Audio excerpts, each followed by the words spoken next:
Welcome to our channel. This is video number 8 in our ongoing series, How to Pass Your State Board Exam. Today we'll be discussing chapters Basics of Chemistry, Basics of Electricity, and Basics of Nutrition.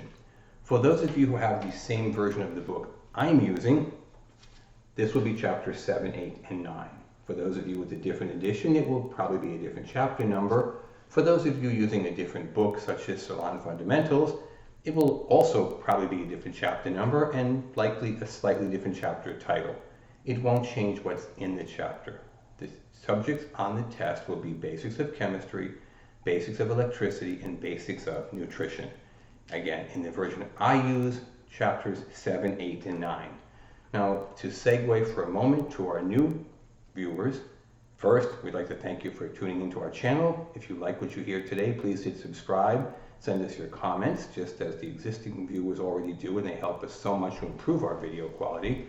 But for the new people, let me take just a moment and explain something you may not realize. And if you do, that's okay. And if you don't, you will after this moment. The State Board exam uses at least 2 textbooks to create your test. One from a lady, one from another company called Salon Fundamentals. They're both excellent books, but they're not exactly the same. Sometimes one book explains a chapter rather than another book. Sometimes they may use a different terminology. One example that comes quickly to mind is the term porosity. One book explains it as the ability to absorb moisture. The other book says the ability to absorb liquids. Now, in a simple conversation, you could argue that liquids and moisture are the same thing, and I think they probably are. But if you've memorized one of these sentences and you don't see that sentence on the test, you may fail. Let's face it, in most states, a 75 is passing and a 74 is failing. So that 1 point can make an enormous difference in your day. This is why we have tried to coordinate and bring both books together. That said, we also realize that the majority of schools use the Milady textbook. Therefore, we've tried to coordinate our videos to match the Milady textbook. Having said that, there are 23 chapters in the Milady textbook, only 15 of which are on your test. You will not be tested on chapters 1, 2, 3, 4, 21, 22, and 23. You will be heavily tested on the 15 chapters between, particularly chapters 5, 6, and 11, which go to infection control, anatomy and physiology, and diseases and disorders of the skin. These 3 chapters are 60% of your test. In other words, 60 out of 100 questions. This is also true for cosmetologists and barbers, although the barbers have a very hard time accepting this fact when the teachers tell them. This is why the barbers probably have the worst pass rate of any, because they won't believe what the teachers and other students tell them. Now, along those lines, most of you are probably familiar with this book. They have it for barbers, cosmetologists, estheticians, and nail technicians. It's a great book. There's a lot of information in this book that will help you in your future career. What there isn't in this book is a lot of information on your test. Almost every student has a copy of that book. Almost every student uses that book to study. And if you speak to anyone who failed their test, they will tell you there was virtually nothing in the test or on the test that was found in that book. Which is why we have recommended this book, which is available below at our website, cosmetologystateboardexam.com. It's available for barbers, cosmetologists, estheticians, or nail technicians. This particular version is for estheticians. It gives you 12 current written exams with 100 questions on each exam. Some of the questions are repeated in all 12 of the exams because we know these questions will always appear. The other questions are more random because no one can predict exactly what your test will look like. Now, you may see me looking down at my notes from time to time. There's a reason I do this. I've been in this industry almost my entire life, as have several members of my family. I've taken the test in at least 5 different states for barbers, cosmetologists, skincare, and nails. I've owned a couple of salons, worked in a couple of salons, managed a few salons, owned a cosmetology school with barbers and skincare specialists and nail technicians. All to say, I have so much information in my head, sometimes I can get way, way, way sidetracked from what you need to know for the test. So I keep these notes in front of me to make sure, okay, Michael, here's the next point, here's the next point. In the past, we've dealt very deeply with chapters 5, 6, and 7, spending an entire video on each one of those 3 chapters. If you're new to our channel, I recommend you go back and watch them.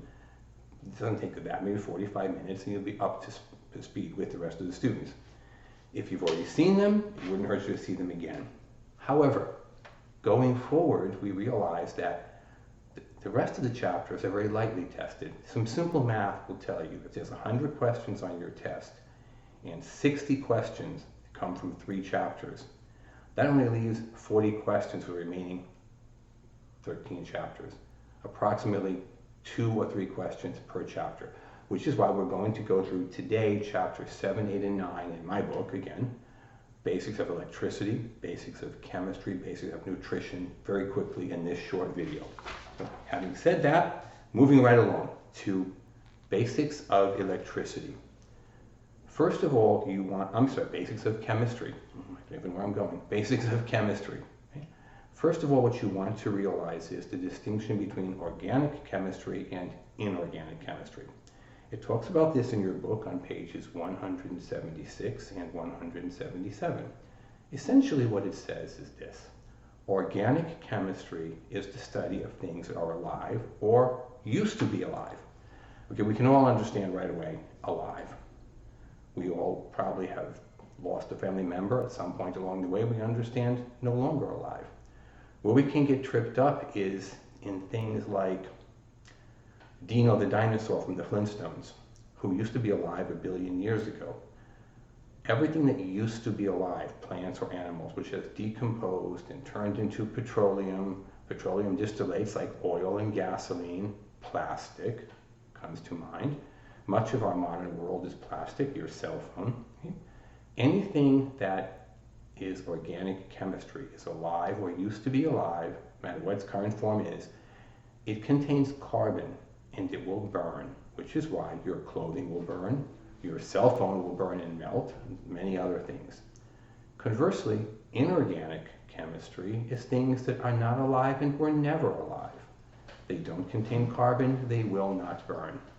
2 examples that come readily to mind: rocks and water. You cannot burn a rock, you cannot burn water. If you've ever seen a ship that sunk, like if you saw the Titanic, you know that there were things floating in the water burning, but the water itself will not burn. Organic versus inorganic chemistry. Moving along, there's potential hydrogen. Small p, capital H. Your book on page 167 says, potential hydrogen measures the acidity or alkalinity of a water-based substance, such as ourselves. We are 70% water. We have a pH. The pH of hair, skin, and nails is approximately 4.5 to 5.5. The pH of the human body is approximately 7.2. We have a pH. Anything based on water has a pH. Almost 100% of the products you will ever use, if you look at the first ingredient, it says water. Sometimes they put in Italian aquas. Sounds better, they can charge more for it. It's still water. One of my famous poets said a rose by any other name is still a rose. Okay? No matter what you call it, it's still water. You could put H2O, it's still water. Okay? Potential hydrogen. Here's an issue that probably will not be on your test. It was brought to my attention by a former student. The young lady was an esthetician. Her mother was a dermatologist, but her mother had been an esthetician working her way through college and medical school. And she came and did a couple of classes at our school. And she was talking about preparing the skin for waxing or tweezing. And she said, I don't understand why most estheticians use alcohol. Alcohol has a pH of about 7, which means it's neutral. Okay? It will not open the pores of your skin. What you want to do is open the pores of the skin so when you wax, you can pull the hair out more deeply. When you tweeze, you pull the hair out more deeply. She said, you want to use a non-alcohol cleanser. Given that my experience is in this industry and law school, that pretty much came as a shock to me. But from the mouth of a dermatologist, I determined right away that she knew more than I did. So I passed it along to you. Not that it will help you on your test, but it may help you get longer lasting results from tweezing and waxing, and hence more customers. The third thing you want to keep in mind is solutions, suspensions. There are 171 and 172. And really, emulsions. This is the one you are most likely to be tested on. There are two kinds of emulsions. There's oil in water, and there's water in oil. Students have a very difficult time remembering which has the most. It's always the second word. In other words, oil in water, it's mostly water. Water in oil, it's mostly oil. Here's a simple demonstration. Take a bowl of water. Okay, you can tell from New York, right? I try to say the word correctly, it just won't come out right. Take a bowl of water, put a drop of olive oil into it. You have oil in water, mostly the second one. On the other side, if you took a bowl of oil and put a drop of water, okay, you would have water in oil. You always have more of the second one. There's frequently a question about that. You can spend a lot of time trying to memorize, or just think about what I told you.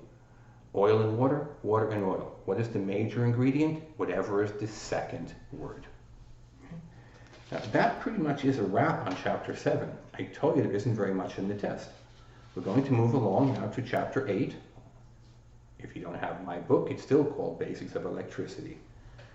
There's several things you want to know about electricity. One, you'll need to know the definition of electrical current. They'll take the definition right out of your book and put it onto your test. You don't have to memorize it. Again, it's not a fill-in-the-blank or an essay question. You do have to understand it when you see it written down. So you look for the keywords. They will ask you the difference in a conductor and an insulator. An insulator is also known as a non-conductor. So you've got a conductor or a non-conductor, or a conductor and an insulator. Insulator and non-conductor, terms meaning the same thing. Here's how the question usually reads. Which of the following is an example of an insulator? Water, copper, silver, or silk? If you answered D, silk, you are correct. If you answered A, B, or C, you have fallen for one of the oldest tricks in a multiple choice test. You read the question too quickly, you thought you knew what it asked you, but you really didn't know what it asked you. Okay? You were looking for a conductor. Oh yeah, there it is, right there. Answer A, water. Next. Because every student, without exception, is worried about running out of time. So they race through the test. I have been doing this for 40 years. I have yet to meet a student who ran out of time. In fact, most students, especially those who pass, will tell me, I was done in 25 minutes and the proctor said, are you sure you're done? If you missed this question, you need to go back and watch video 3 entitled How to Take and Pass a Multiple Choice Test. It deals for 15 minutes with the strategies behind taking a test, the games the test designers will play with you. Now, be very clear on something, okay? People who write exams do this for a living. They've been trained and highly educated in this. There are a number of techniques they will use to play games with your head. There's front loading, which we've also talked about in video number 3, how to take and pass a test. Do not fall for their games. They're very good at their job. Okay? The exam will also ask you definitions of electrical current. Direct current, alternating current. If you know the definitions, you're pretty much covered. The one you'll need to know more than the definition is galvanic current.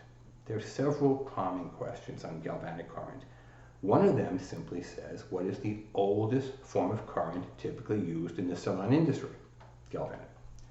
Another one says, what is the most common form of electrical current usually used in the salon industry? It should come as no surprise. The answer is galvanic.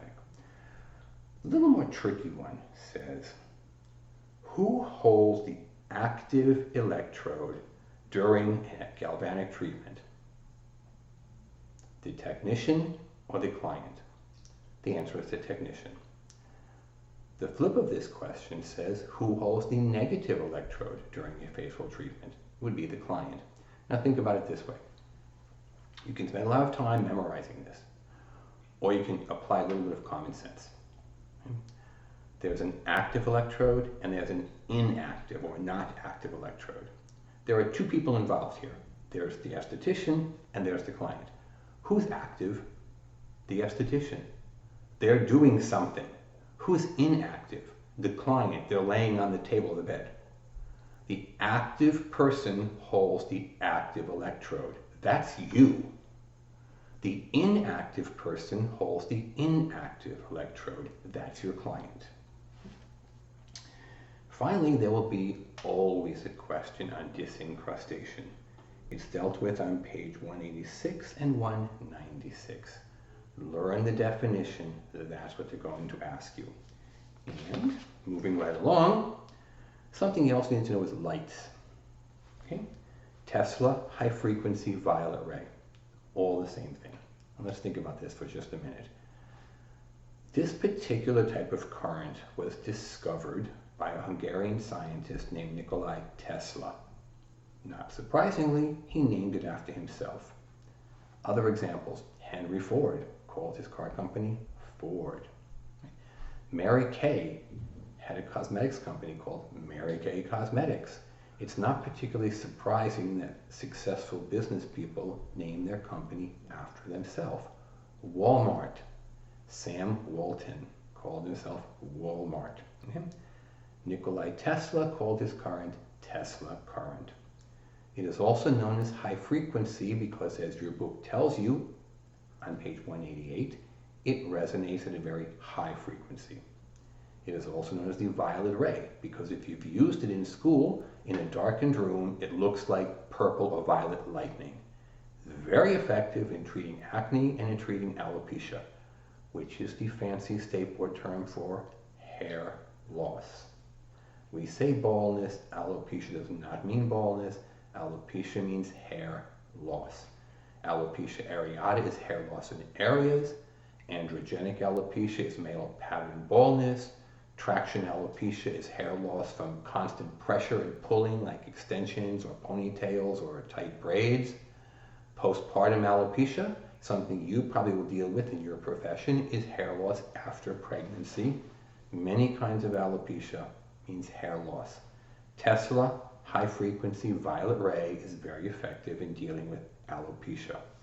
There is also LED lights, okay? Light emitting diodes.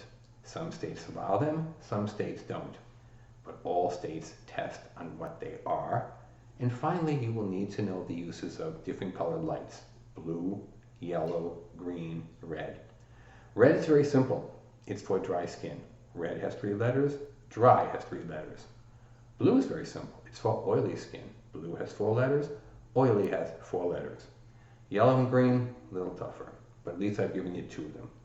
Finally, you'll need to know about fuses and circuit breakers. In other words, safety devices.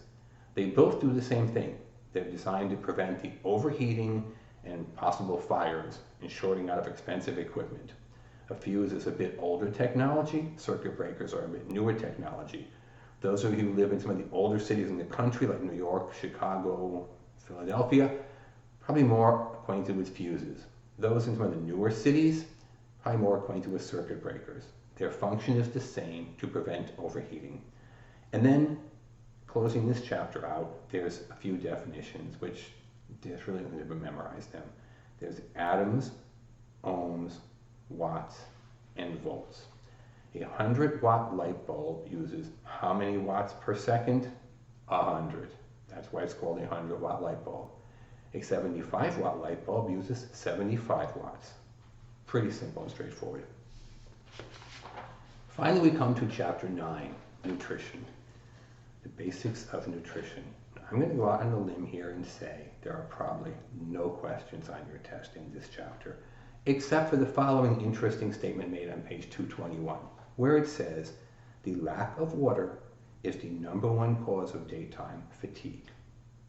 That is a true statement according to the American Medical Association. Lack of water is the #1 cause of daytime fatigue, found on page 221 of chapter 9 in the related textbook, Basics of Nutrition. Now, if you take your test and you find yourself slammed with questions from basic nutrition, I will be shocked. But I am not too proud to admit I could be wrong. If this happens to you, please drop us a comment or give us a phone call and tell us. we can incorporate this into the material going forward and help future students. To this day, I have never seen this tested in 40 years. Doesn't mean it couldn't happen tomorrow. I'm not telling you don't read the chapter. I'm just telling you don't focus too much time on a chapter that will almost inevitably not be on your test. In closing, if you learned anything from today's short race through these 3 chapters, please subscribe to our channel, and most importantly, drop us a comment, tell us what you think. We get comments from our students all the time. It helps us to prepare the videos going forward. Again, please subscribe to our video, hit the notification so you're notified of future videos coming up. Visit our website, it's down below, cosmetologystateboardexam.com. Remember, anything you buy, either from that website or from Amazon, helps to support this channel so we can help you pass your test without having to charge you. Okay? Thank you, and hope to see you on future videos.